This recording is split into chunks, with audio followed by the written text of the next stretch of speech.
This is Journeys Through History, where we explore the places where the history happened. In the hills of southwest Georgia, a silence hangs over the fields where thousands once suffered and died. This is Andersonville, Georgia, site of one of the most haunting chapters in the American Civil War. Standing here, the open acres of manicured rolling hills and southern pine trees belie the painful history that occurred here a little more than 160 years ago. It is officially known today as the Andersonville National Historic Site. The enormity of the cruelty that occurred here hits home when standing on the site itself. It's a place where the landscape remembers, where pain echoes, and where the past speaks not in triumph, but in tragedy, remembrance, and resilience. In early 1864, with Union forces nearing Richmond, Virginia, the Confederate government transferred Union prisoners from northern Virginia to a newly established prison camp in rural Georgia. Officially named Camp Sumter, it quickly became infamous as Andersonville, the name of the nearby railroad town. Originally built to hold 10,000 Union prisoners, Andersonville soon held more than 32,000. The prison site initially covered 16.5 acres of land, which was enclosed by a 15-foot-high wooden stockade wall. The prison was enlarged in June 1864 to 26.5 acres to compensate for overpopulation. The stockade was constructed in the shape of a parallelogram that was 1,620 feet long and 779 feet wide. Approximately 19 feet inside the stockade wall was a border known as the deadline. Prisoners were not allowed to cross. If a prisoner stepped over or even touched the deadline, the guards were given permission to shoot at them. The first prisoners arrived at Camp Sumter in late February 1864. Over the course of the next few months, approximately 400 prisoners arrived daily. By June 1864, over 26,000 prisoners were confined in a space designed to house only 10,000. By August 1864, the camp groaned under the strain of nearly 33,000 inmates. Food and shelter were scarce. Sanitation was non-existent. Disease ran rampant. In addition to its distance from enemy lines and the nearby railroad depot, the site was chosen for the stream that cut through the camp. The plan was that the prisoners would have a supply of fresh water coming inside the camp from one side, and then further down the stream, the other end would serve as an open-air latrine. It was quickly discovered, however, that the Confederate guard camp and prison bakery outside the stockade and upstream were contaminating the stream before it reached the prisoners. In addition, the weak-running stream was insufficient to supply the needs of the large camp. The conditions of the stream rapidly and dramatically deteriorated and contributed to the swift rise of illness in the camp. By the time the war ended, nearly 13,000 men had died here, victims of starvation, exposure, and disease. When our country called for men, we came from forge and hill, from workshop, farm, and factory, the broken ranks to fill. We left our quiet, happy home and those we loved so well, to vanquish all our Union foes or fall where others fell. But now in prison drear we languish, and 'tis our constant cry, O ye who yet can save us, will you leave us here to die?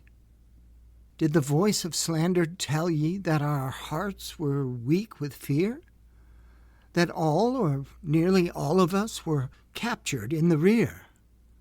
But the scars upon our bodies from the musket ball and shell, the missing legs and shattered arms, a truer tale will tell. We have tried to do our duty in the sight of God on high, and ye who can yet save us now, leave us here to die. There are hearts with hope still beating in our northern homes, watching, waiting for the footsteps that will never come. In southern prisons pining, meager, tattered, pale, and gaunt, growing weaker, weaker daily from pinching, cold, and want, are husbands, sons, and brothers who hopeless captives lie.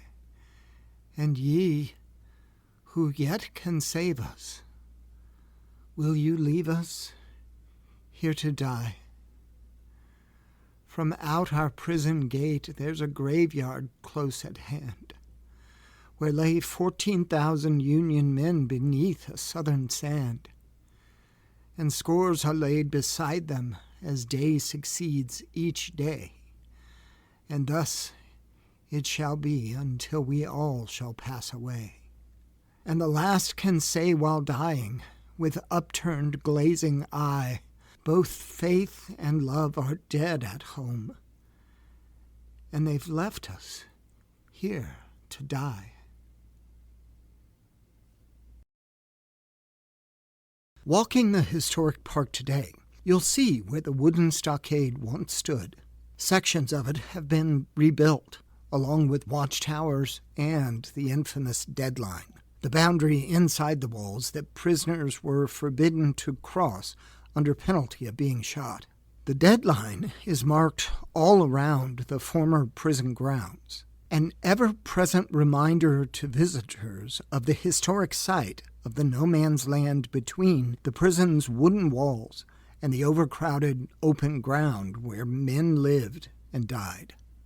The site is best encountered by taking the 1.5-mile Camp Sumter loop around the grounds. You can walk or drive the loop, and a recorded self-guided tour is available to download. To truly get the sense of the enormity of the site and the brutal conditions, I always encourage walking if you're able. You should know that at this site there is no shade, and when I visited in July, the heat of the day was a constant reminder that I was only a temporary visitor and free to escape to 21st century comfort whenever I pleased. Any complaint that I might have about the heat seemed wholly inappropriate while walking this ground. Outside the outline of the stockade walls are the original earthworks that acted as artillery placements to protect the camp from invasion.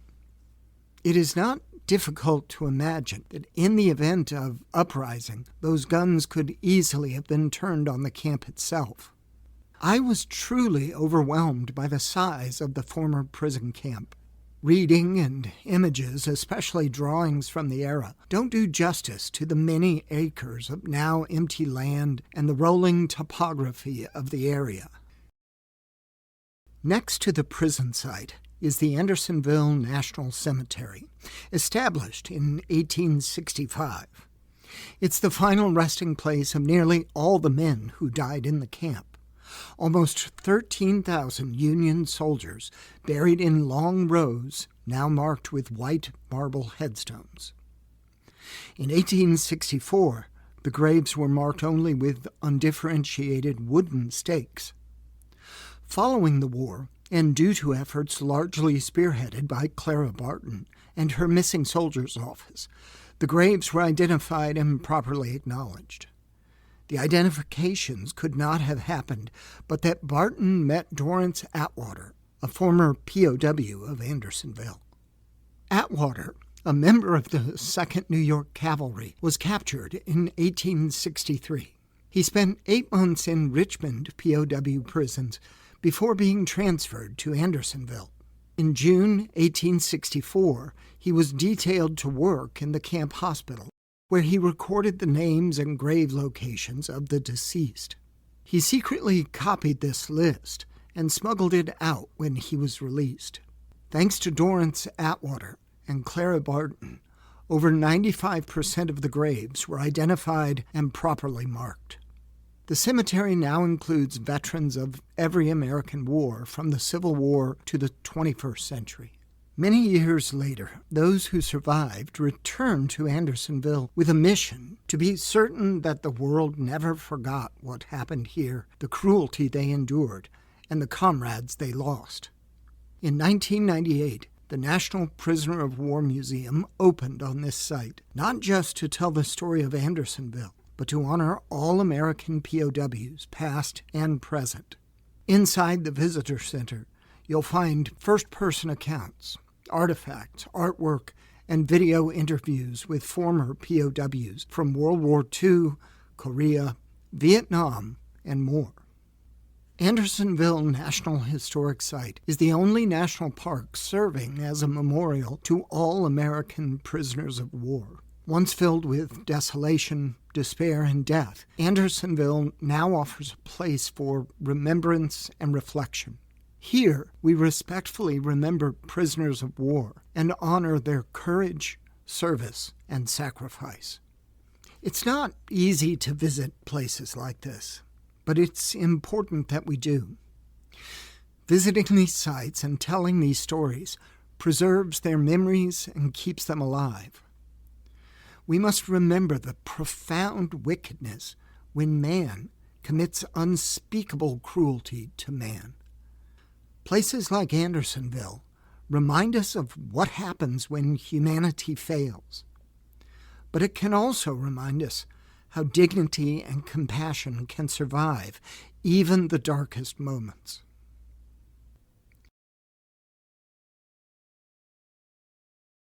When we visit a historic site, we get a sense of the size of the environment and of the changes that have taken place over time. Whether we realize it or not, this impacts how we understand historic events. It brings new meaning and importance to the role that place plays in understanding our history and who we are today. It makes place into a primary source for history. Thank you for joining us on this journey through history. We hope you'll consider subscribing, liking, and sharing the video. And if you've ever visited Andersonville, or if you plan to, please leave a comment below. Tell us how it moved you, what your experience was like. Until next time, safe travels.